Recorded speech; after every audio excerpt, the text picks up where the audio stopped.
Thank you so much. I am absolutely delighted to speak to the IMF MD. MD, there's so much to ask you about. First of all, you released this morning, thank you for joining us, you released this morning your World Economic Outlook. And actually, it's not too bad, but this is without any expectations of extra trade wars or the spit and spat that we're seeing over Greenland. How much do you worry about all of the trade concerns from 2025 coming back with a vengeance? Well, let's start with the good news that the world economy has proven to be remarkably resilient. We are projecting 3.3% growth for this year. We expect 3.2% next year. And when we look at the sources of this resilience, four things stand up.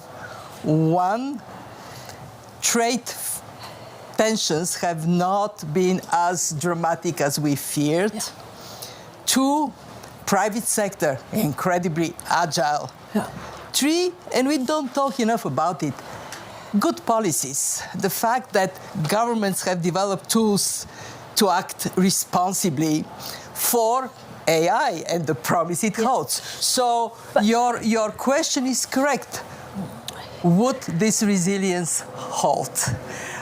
Too early to say what exactly the impacts of new trade tensions is, but we know that when we have more uncertainty, bad for business, bad for households. But MD, does this feel different? Because this is something over Greenland, so this touches sovereignty.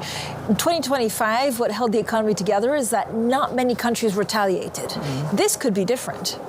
Well, we shall see. I would not venture into speculations what is going to happen or not happen. What I would say is that it is very important that we recognize we are in a world of unthinkable happening.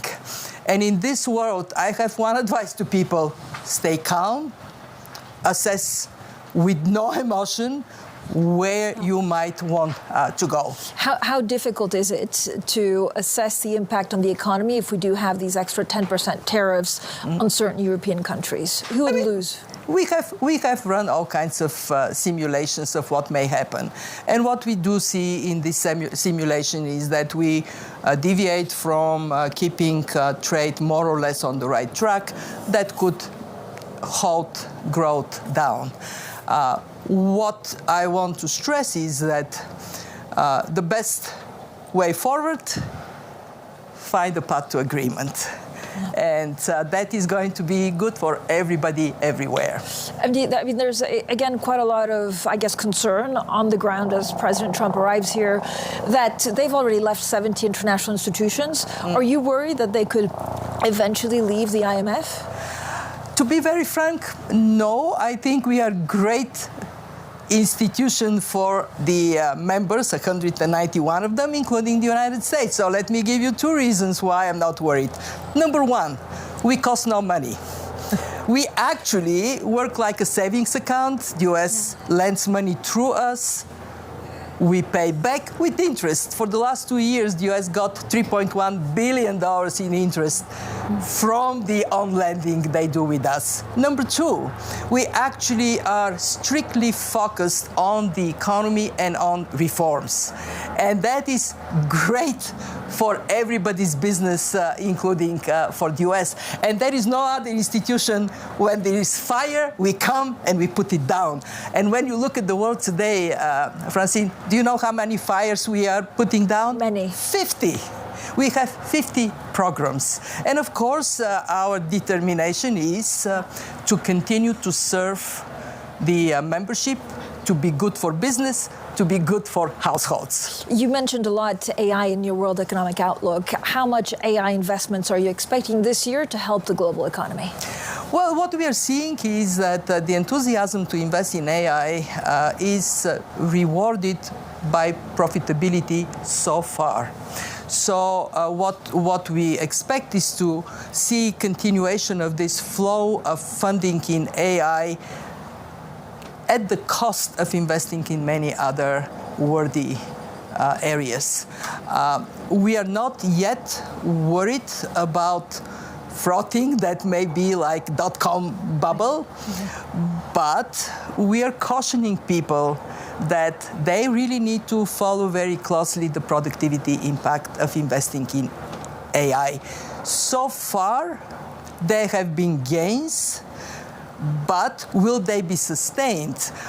Remember, we were assessing the growth impact of the AI between 0.1%, 0.8%. That's a big difference. Yeah. And therefore, the reward on investments is what we are a bit worried. Would it materialize with the scale and the speed that justifies this massive flow? MD, I also want to ask about two countries specifically. Mm-hmm. One, Venezuela. Mm-hmm. What do you think will happen in Venezuela, especially what we've seen over the last 2 to 3 weeks with the removal of Maduro? What is specific for our engagement with Venezuela is actually it is non-existent since 2019. Our membership did not recognize the authorities, and at this point has not yet moved towards recognizing them. Nonetheless, we have kept a watchful eye on Venezuela. All through this time, what we see is devastating. The economy shrunk dramatically. Inflation is on the rise. We worry about hyperinflation. 8 million people left the country. In proportion to the population, more than Ukrainians that run away from a war. So how you turn this around, given that there is really no credible data, this is going to be extremely difficult. We are ready. If the membership says, you're good to go, we will immediately step up engagement with Venezuela.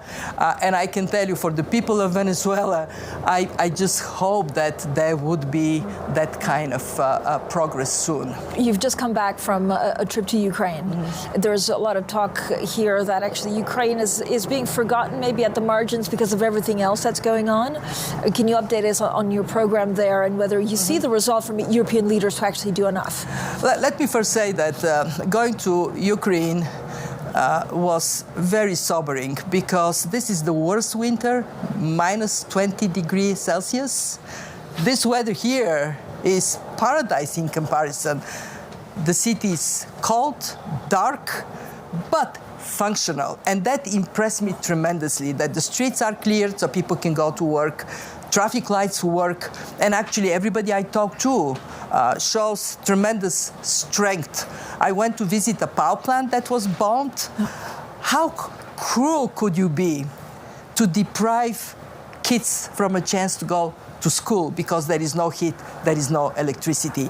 And in 14 hours, they restored it for 75% of their consumer access to power. So there is that incredible strength of the Ukrainian people. For us, it was demonstrably so throughout the first program. Yeah. We had, as you know, 8 reviews, all completed successfully. Now we are putting forward a new program for Ukraine, very important anchor of macroeconomic and financial stability, so the 90 billion from the EU can flow into Ukraine.